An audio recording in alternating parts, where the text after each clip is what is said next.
Hello everyone and welcome back to JS Outdoors. Today I wanted to do a video kind of going over what I have on my person when I'm out hunting in the woods alone. It's always best to hunt with a partner, but when you're out on your own, these are the things that I keep with me just to kind of make sure that if I get stuck out in the woods overnight, I have a way to sustain myself. I have communication abilities via satellite to make sure that if I get hurt or go down or need help getting an animal out, I can use the satellite text messaging and then be able to contact people to come and help. So firstly, we'll start with what I have on my person, and that really starts with the clothing that you wear. I have camos, which aren't really anything super expensive. It's just the Cabela's brand. I think it's called Instinct. I've got the pants in a really light jacket, originally bought for when I was doing bow hunting. It was a little more in the summertime. Because I'm using it out in the cooler weather right now for the end of rifle deer season, I do have a jacket on under it.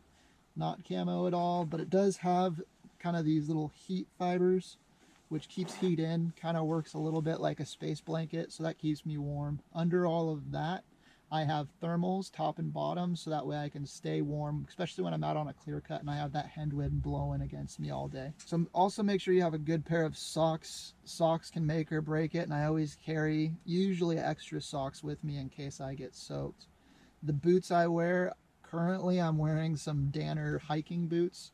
Nothing really fancy, I just got them at the local farm store.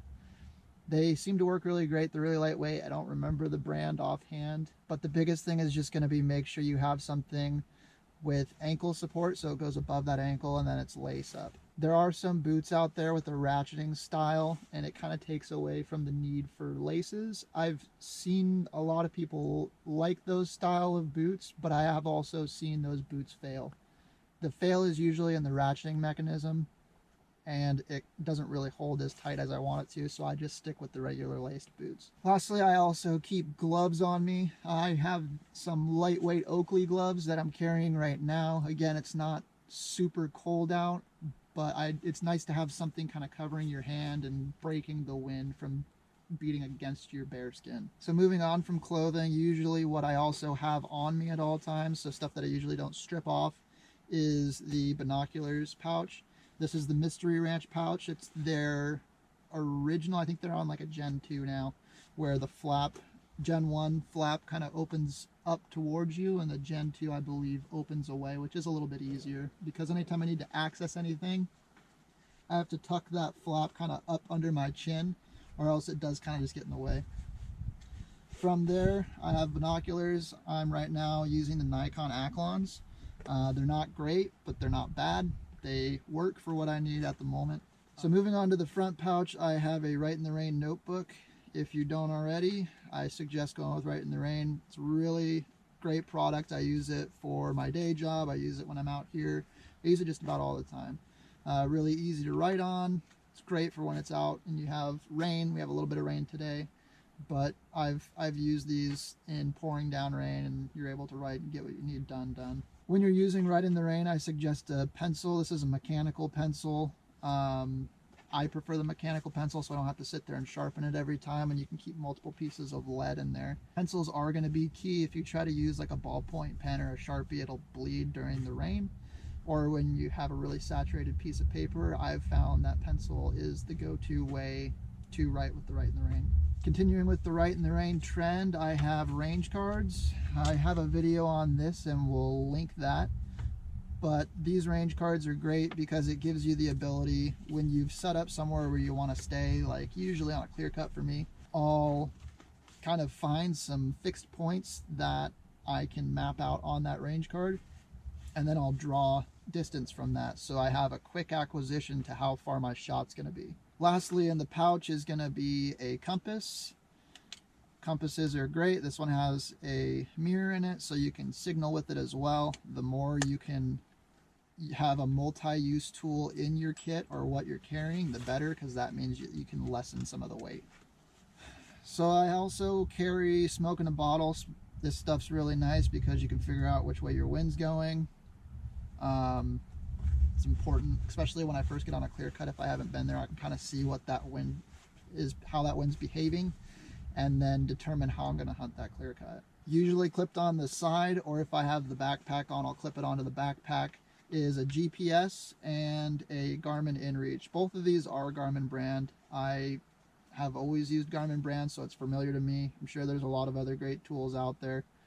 The GPS is nice because obviously you can navigate your way through, you can get waypoints, and then you can backtrack from your waypoints and your tracks that it automatically stores, so that way if you kind of get turned around, you can use that as a reference point. Also, if I'm sitting somewhere, I'll kind of thumb through my map and see where I might want to move on to next. The Garmin InReach we will do a video on later. This thing's sweet. I shot a deer a couple weeks ago, and I was able to get my coordinates to my brother, who was able to come out and help me get the deer out of a ravine that I was in.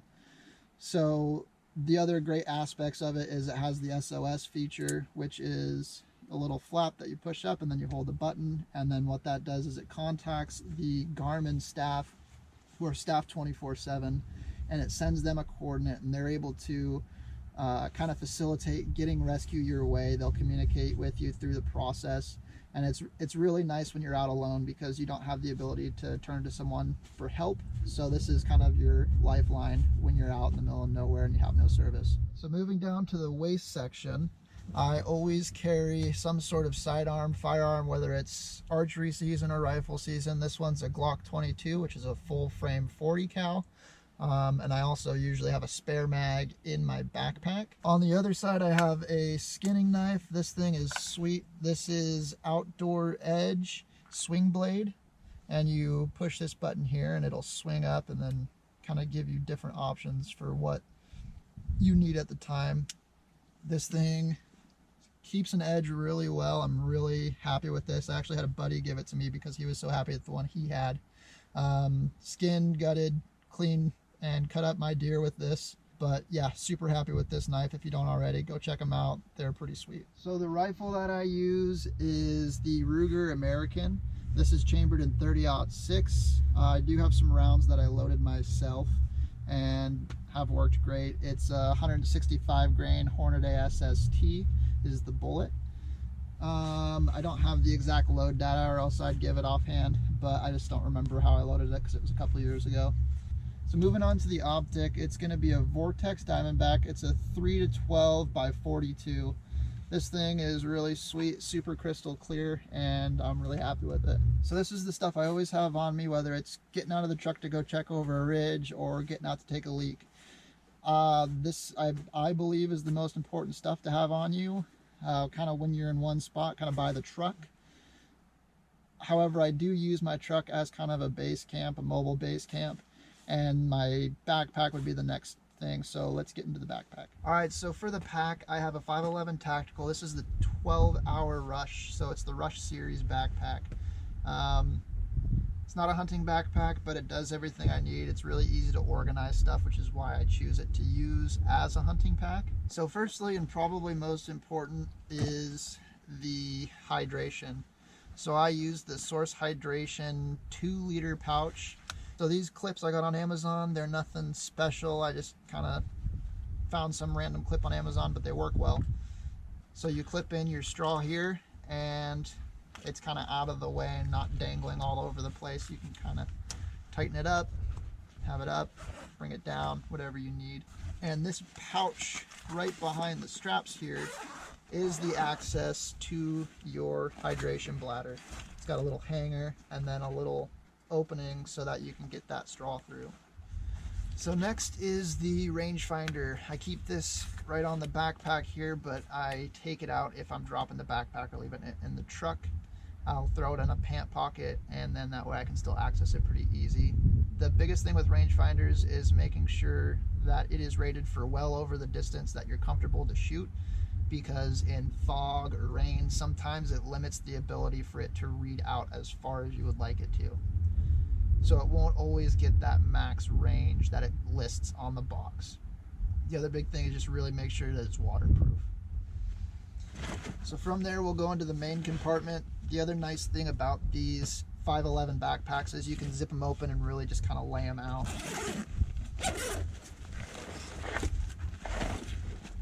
So I have a larger than normal medical kit. And the reason I have all of this stuff in there is because, again, I'm usually going out on my own. So I want to be able to make sure that I can kind of triage whatever I've done to myself and sustain myself for the 1.5 to 2 hour drive to get to a hospital. Nothing crazy in here. We can do a video on medical kits, but I'm not going to get into it right now. Next, I have my survival kit. It's got basically stuff for shelter, fire, really the stuff you need if you have to stay the night in the woods, whether you get lost or it just becomes late and you can't get out with your animal, whatever it may be. Next, I have another source to get water. This is a hand pump. It's a MSR brand. Basically, there is a long tube that goes into the stream or wherever you're getting water from, preferably somewhere with moving water.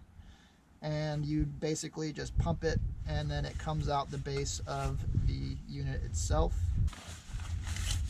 Take it out so you can see it. So it has a long tube. This will go in the water. This helps it float so it's not dragging off of the bottom. This is your pump. You just hand pump here, pulls water through a ceramic filter and dumps it out the bottom. This cap comes off and this will actually screw directly onto the fill port for the source hydration bladder that I have. So moving on to the windowed pockets, again, not much in the backpack because I try to take more of a minimalist approach to when I'm out in the woods, so only carry what I need. I have a fixed blade knife, which would be used to like chop wood. These things are great because you can set it up on a small piece of wood, use another round of wood and kind of knock it down and split wood that way. If you don't have a fixed blade knife, that's going to be a must for your pack because you can just do so much more and you can be a lot more rough with them as opposed to like a pocket knife where you have a joint. That's going to be your failure point, and here it's all one fixed piece. I also will carry chem lights because they're easy to just kind of string up and then you can still have some sort of radiant light so you can be doing what you need to do without having a flashlight out. And then I always carry spare batteries, so I make sure that I have spare batteries for everything that I carry. So I have a handheld flashlight, I have a headlamp, and then I also have the GPS unit, which still takes removable batteries, and then the InReach actually is an internal battery, so I don't need to hold batteries for that. So moving on to the front of the pack, I have my handheld flashlight. I have some flagging tape here. Flagging tape's great. If you're going back and forth to the truck, you can mark yourself a trail, or if you have someone coming, you can say, hey, look for whatever color flagging tape and follow that down to where I'm at. I carry a spare magazine for the Glock, a map of the unit that I'm hunting. Really important to have a backup and know how to use maps for when your electronics fail because ultimately they'll run out of battery, they'll break. Having this secondary means to navigate where you're at, especially if you're really far away from anything civilized close, you're going to want to get back. So make sure you have a map and know how to use it. I also carry some spare Write in the Rain notebooks. This notebook has all of my notes that I've saved from the waypoints I add to my GPS. So I'm keeping this one with me, which is why I have so many with me right now. And I always carry a spare pencil, non-mechanical, and then I have a couple more range cards in the backpack as well. A couple more items that I keep in the truck is a way to heat water so I can cook my freeze-dried meals, which is usually what I prefer when I'm out here. And then I have just the random cheapo burner from REI, and then a percolator without the stem in there. I use that to heat the water. Now you can get rid of all of this crap if you go with a backpacking stove, which is usually very condensed. I don't have one yet, so I just use this because it's been working fine. This is all stuff that I just keep in the truck anyway, so it's not added weight to my backpack, so it doesn't really bother me having a larger setup than like a jet boil or something. Another thing that I keep is shooting sticks. So I did actually shoot my deer with these. I was set up basically in a perfect scenario. I don't carry these with me all the time, but if I'm going to sit on a clear cut, I'll take them out with me because you're not having to move around with them. So on the topic of cooking food, another great thing to have is kind of these blender ball water bottles. I take the ball out because I don't need it rattling around, but on the side it does have little increments for measurement. So that way when you're making freeze-dried meals, you can kind of measure out and gauge how much water you're putting in there without having to carry an extra measuring cup with you. So behind the driver's seat, I do keep a secondary medical kit. This one's a lot more comprehensive. It's larger. My Medic is the supplier of this. This is one of their original kits. They look a little bit different now and they have a couple different items, but this was one of their original kits and I've been using it through law enforcement, search and rescue. It's got basically everything you need in there. So from the last video that you saw, there is a cat tourniquet on the bottom of my binocular pouch. That is to make sure if I get any sort of major laceration where I'm starting to have an arterial bleed in the arms or the legs, I want to make sure that I can stop that and drive myself to the hospital, because again, that's an hour and a half to 2 hours away from usually where I'm at. Some people may think that tourniquets or a lot of medical supplies is too much, but I would rather have too much and not need it than need more than what I have and then bleed out and not make it back. Being out in the woods, you never know if you're going to encounter a downed tree, or you go down a trail and then as you're coming back a tree comes down. It's happened before. I always make sure that I carry some sort of chainsaw with me. The electric DeWalt chainsaw is nice because you don't have to carry gas with you. It's really lightweight and portable, and the batteries last for a while, and I usually carry 1 to 2 extra with me as well. As a backup from that, I also carry a small hatchet and a handsaw, just in case that thing fails or there's a lot of trees that are down for whatever reason, whether it's a storm or something, batteries die, and I gotta kind of go back to the Stone Ages and use hand tools. Going along with the saws, I also carry a bunch of ratchet straps and toe straps with me, because you can cut the section of tree out of the way in the road, but it's still 400 or 500 pounds. So if you just get a strap and wrap it around, hook it up to the truck, yard it off to the side of the road instead of blowing your back out trying to move that thing. So the last part of this is going to be the vehicle itself. Again, that's my home base. That's kind of where I store everything. I only take the minimum that I need for going out to do what I need to do, but the truck holds everything else and it transports me to and from where I need to go. You want to make sure that your vehicle maintenance is up to date. You want to make sure you have good tires on it. I run all terrain. Some guys like mud terrains. Whatever works best for you. I also have a lift on my truck. I have a 2008 Duramax and it's got 6 inches of lift and I have 35-inch tires. I haven't encountered anything where I couldn't get past it, and I've been down some really nasty roads, especially a road today, which ended up to be a washout into a river. So I had to back up, turn around, and go up the steep grade of about 25-30% in some spots on a washed out road that was pitted out. And I mean, it swallowed the 35s. So make sure when you're going out to do stuff, you have the right tools to do that. Well, I'm probably missing a couple things, but that kind of gives you the gist of what I do and what I bring with myself when I go out in the woods alone. Hopefully that sparks some new ideas or gives you kind of a somewhat comprehensive list of what you may want to consider to bring out in the woods when you go out alone. When you go out, always make sure you tell someone where you're going.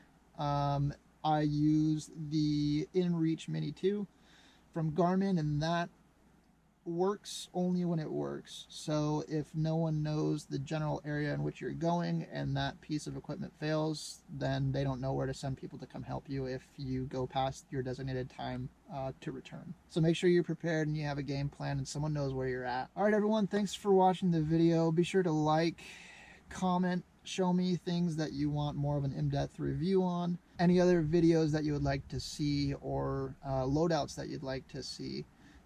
Be happy to give my opinion on that and give a kind of different perspective from what you may have been seeing before. Be sure to check out the Instagram and Facebook pages. That is JS Outdoors LLC for both Facebook and Instagram. Also check out the website, jsoutdoorsllc.com. If you're an Oregon resident, we have CHL classes coming up mid-December, and we'll have more coming up from there. So check out the classes section and then go to find next availability, select the class you want, and we'll see you in the classroom. Thanks everyone for watching. This is JS Outdoors, and we'll see you next time.